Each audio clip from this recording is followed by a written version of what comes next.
Labrador ont demandé l'adoption de ce projet de loi. J'espère qu'il pourra aider ses collègues à changer d'idée pour que ce projet de loi puisse être adopté rapidement.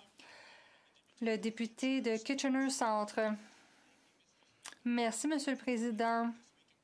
Avec le retour en Chambre, je suis ravie de continuer à exercer des pressions sur le gouvernement pour mettre fin à la pauvreté législative pour les gens qui ont des handicaps.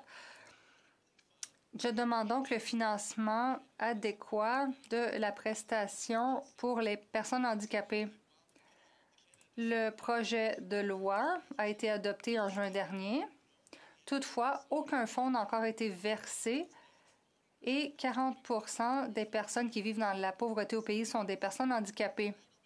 Ce soir, je vais donner suite à une préoccupation, à savoir comment la prestation a été conçue.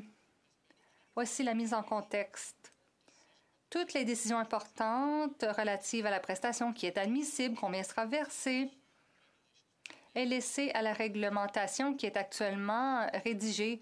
À la fin de l'année dernière, des organismes du domaine m'ont dit que le ministère des Finances examinait la possibilité de déterminer l'admissibilité avec l'application du crédit d'impôt pour les personnes handicapées.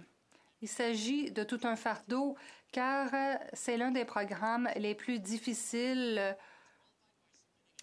On peut y accéder en soumettant un formulaire T2201, un formulaire de 16 pages qu'un médecin doit remplir. Selon un rapport récent,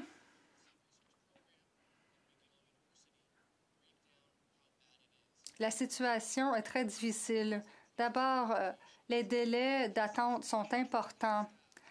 Les personnels ont des connaissances qui ne sont pas homogènes et qui mènent à des décisions arbitraires.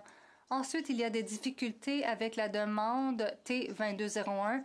Il n'y a pas d'instructions claires, les critères ne sont pas clairs, ce qui fait en sorte que il faut avoir des gens spécialisés pour donner l'approbation. Les médecins doivent mieux connaître le formulaire également. Il faut aussi avoir beaucoup de détermination pour faire demande à plusieurs reprises car on n'est pas nécessairement approuvé au premier essai. Des gens doivent refaire des demandes pour des troubles médicaux permanents.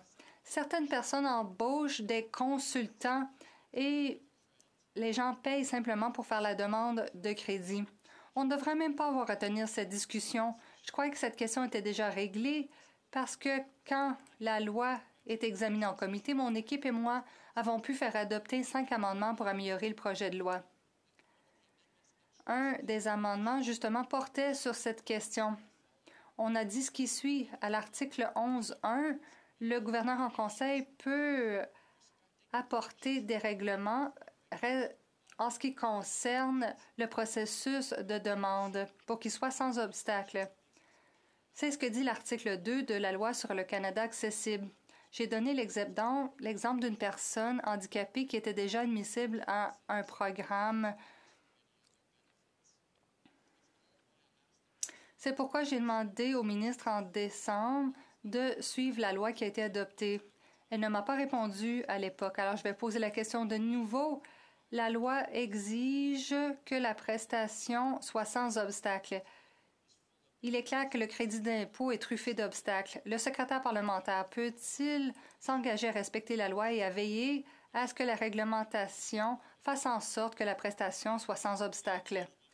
Le secrétaire parlementaire du ministre de la Diversité, de l'Inclusion et des personnes handicapées.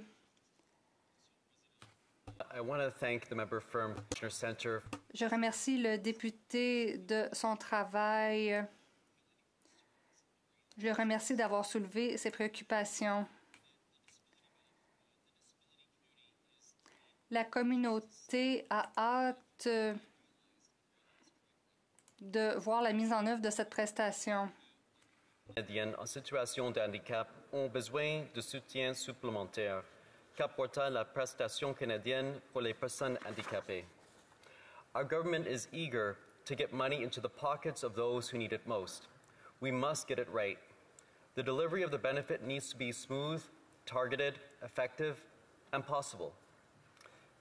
While the previous Conservative government made promises to Canadians and to the disability community, we actually fulfilled this promise and are going to realize it. Our government has delivered to persons with disabilities. We'll continue doing so. We carefully crafted consultations with the disability community, and I myself, over the last 5 months of being Parliamentary Secretary to the Minister, have learned about the disability community, have learned about the contours, the uniquenesses within the community, and there are many. The disability benefit will reflect these contours, these uniquenesses of the community. Bill C-22 received royal assent on June 22, 2023.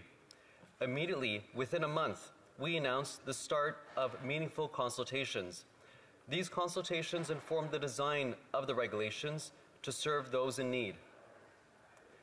This is absolutely necessary, Mr. Speaker.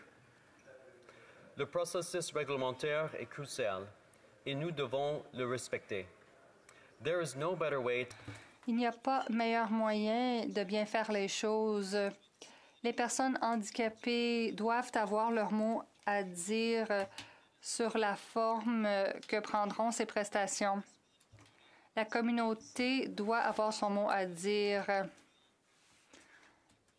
Il faut tenir compte des préoccupations. En fait, c'est exigé par la loi. La prestation peut réduire la pauvreté et renforcer la sécurité financière de nombreux Canadiens handicapés en âge de travailler. Nous savons quel est l'objectif à atteindre. Nous ne pouvons pas risquer de le manquer. Des Canadiens partout au pays ont partagé leur point de vue en détail sur la prestation. Nous avons demandé des conseils sur des domaines clés.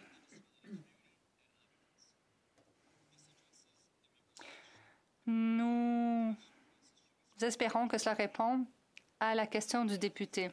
Nous analysons maintenant ces réponses reçues d'un océan à l'autre. Nous avons reçu des réponses de personnes handicapées et d'autres intervenants au pays. Nous évaluons ces réponses maintenant et nous rédigeons une ébauche du règlement. Nous veillons à mettre fin aux obstacles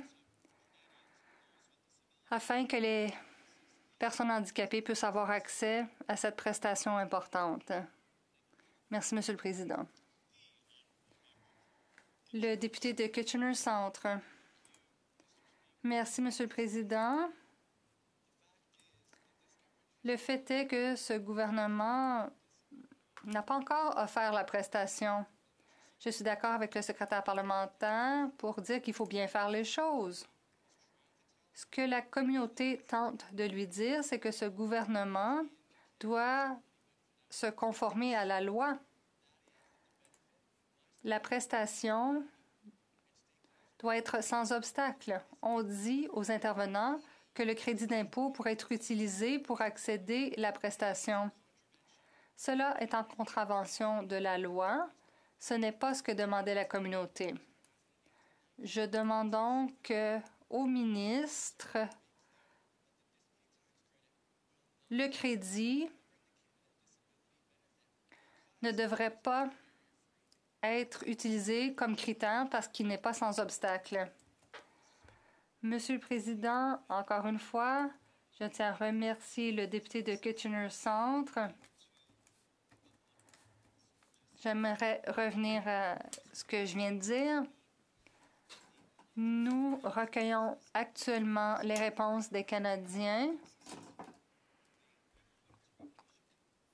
Nous en tenons compte dans l'ébauche de la réglementation. Les Canadiens pourront ensuite donner leurs commentaires pour améliorer l'ébauche, mais ce qu'on nous dit partout au Canada est pris en compte dans la rédaction de l'ébauche. Les Canadiens auront encore une fois l'occasion de donner leurs commentaires avant que la prestation soit mise en œuvre. Cette prestation est mise en place en consultation avec la communauté. Ainsi, nous travaillons main dans la main avec la communauté. Merci, Monsieur le Président. Le député de Battle River Crowfoot. Merci, Monsieur le Président. Comme toujours, c'est un honneur de pouvoir prendre la parole pour soulever une question importante ici, notamment